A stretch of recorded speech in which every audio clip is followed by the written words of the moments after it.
security for Evel is Knievel in a Haystack.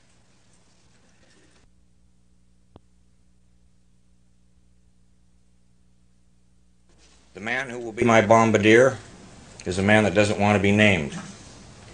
He flew over 100 missions during the Second World War. He never missed. Well, what do you think the odds are of missing and even if you hit the haystack, of living? When you live like I do and make a living like I do, you don't look at the odds. If you do, you might not do it at all.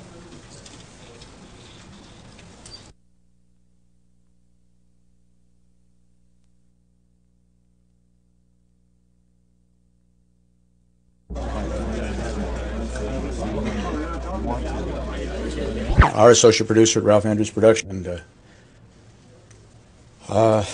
is.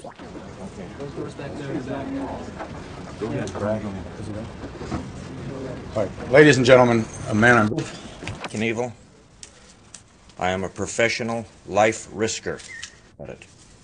There have never been none before me, nor there will never be none after me, who have the nerve I have, who can do what I do, who can think like I think, and if they do, have the will and the want and the desire to carry it out. I have something that I would like to discuss with you this morning that I have dreamt about, thought about, and wanted to do in every way as a human being since the day that it was conceived. I wanted to announce it a few weeks ago. I felt that it was not the right time, and now that you're all here with me today, I would like to show you, not just tell you, exactly what's going to happen so there will be no doubt in your minds. I have some people here that are going to help me with the cards. If you'll bear with us, I will go through this, and then any of you that have any questions after this is over, I will be more than happy to discuss them with you. First of all, go ahead and take the first cover off. The name of what I'm going that I conceived, something that I thought of, and like I said, something that I will do. Next card, please. This helmet, that suit with no parachute, and some oxygen of some kind, that is just a rendering to show you that there will be oxygen used. No parachute, just the suit and the helmet. Next card, please. This will either be a B-29 or a B-50, all built by Boeing. This aircraft, during the war, was capable of reaching with a payload, bombs, a height of between 35 and 38,000 feet. That's loaded. I don't weigh what a bomb load would weigh, and this plane will have a service ceiling of over 40,000 feet. This rendering is to picture the takeoff from. This sign will appear on the marquee of the world's luckiest hotel and casino. It will be either in Atlantic City or in Las Vegas. It's called You Bet Your Life, starring Knievel in a Haystack, or also featuring Gone with the Wind.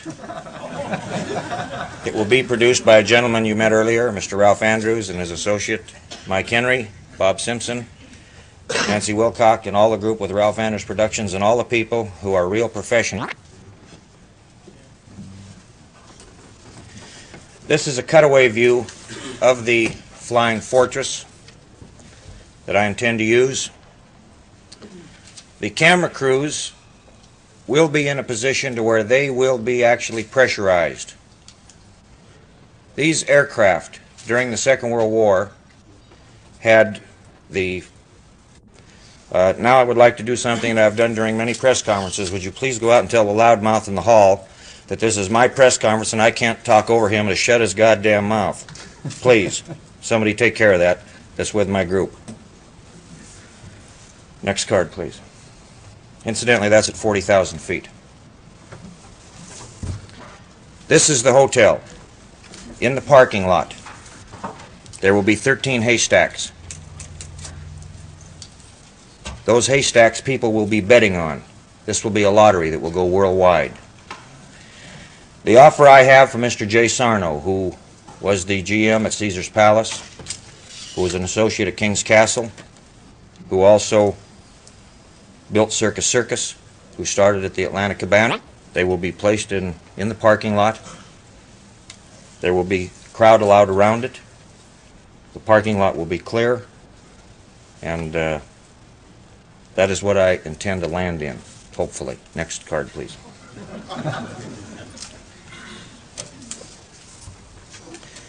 This is what you would be looking at if you were underneath a plane looking up. That is a bomb sling.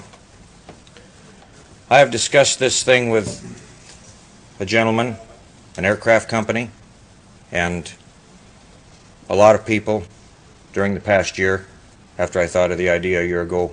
I feel that with the right kind of pilots, with the right kind of scientific equipment, with the right kind of bombardier, with the right mental attitude, and I don't think I need to tell you that I wouldn't have announced this unless I wanted to do it, and I'm uptight about it already, that I can be the first one on the face of the earth to ever do this and get down safely and land in the right spot.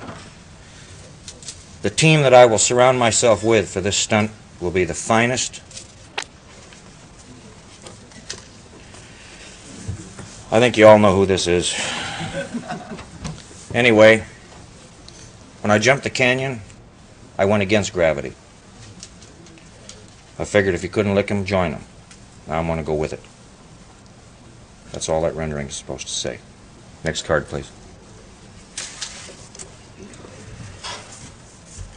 Before I talk about this, I'd like to show you this X-ray.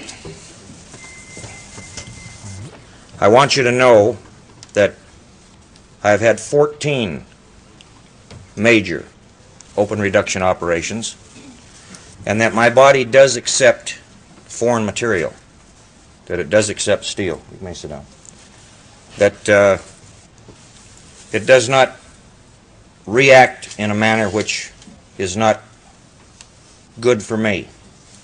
Only once out of the 14 major open reduction operations, you will look at the picture on the right, when I come out of the plane, which will act much in the same manner as a Nike missile warhead, which will receive a signal from the ground, which will help direct me directly into the area where I'm supposed to go. I not only have the intelligence of the equipment, I not only have a fine bombardier that's going to drop me, but I have a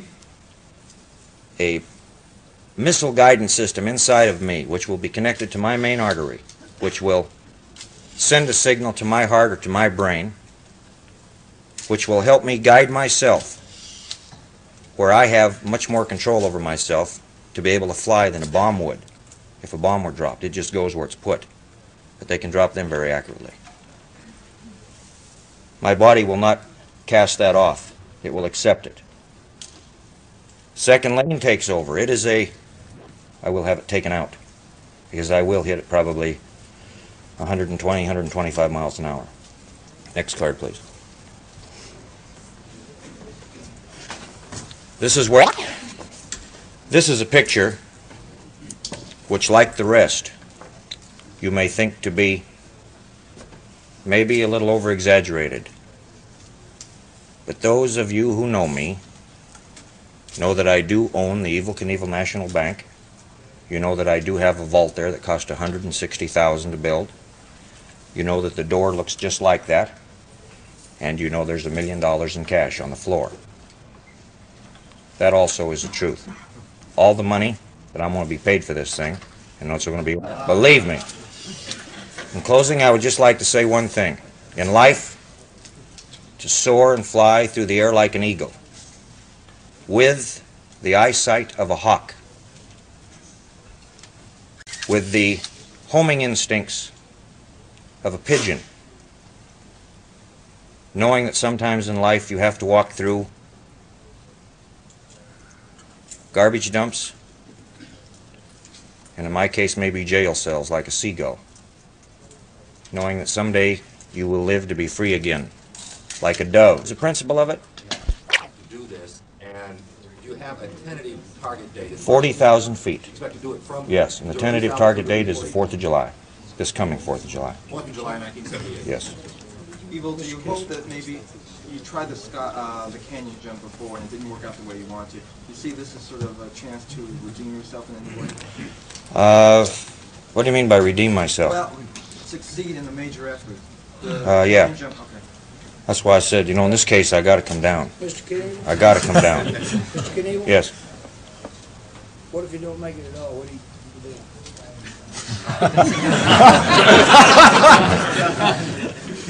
My chances of making it are real good, and if I don't make it, my problems will be a lot less than yours.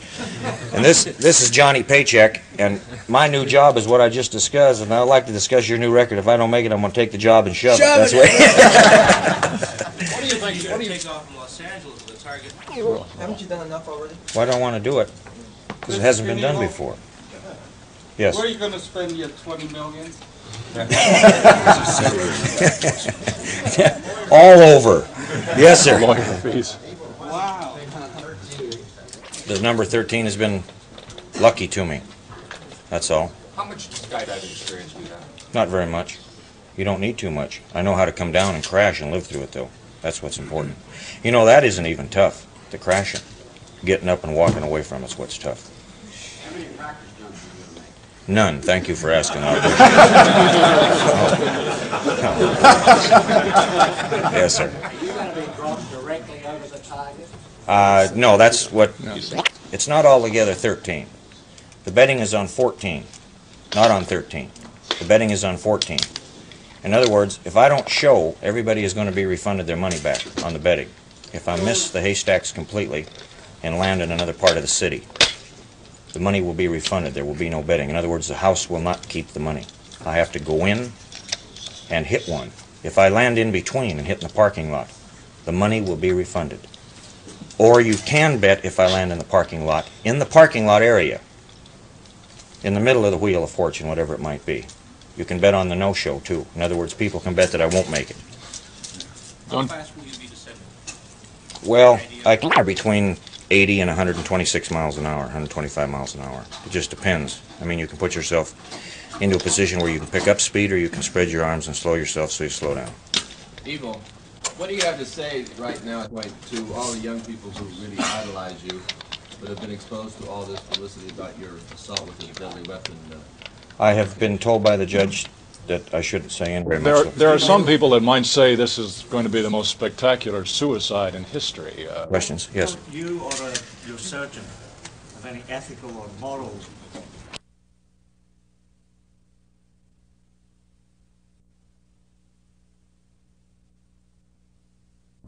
I mean, do you think I have a death wish? Yeah. I do. I'd like to die in bed with a good-looking broad when I'm 103.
Swang. We're just a few words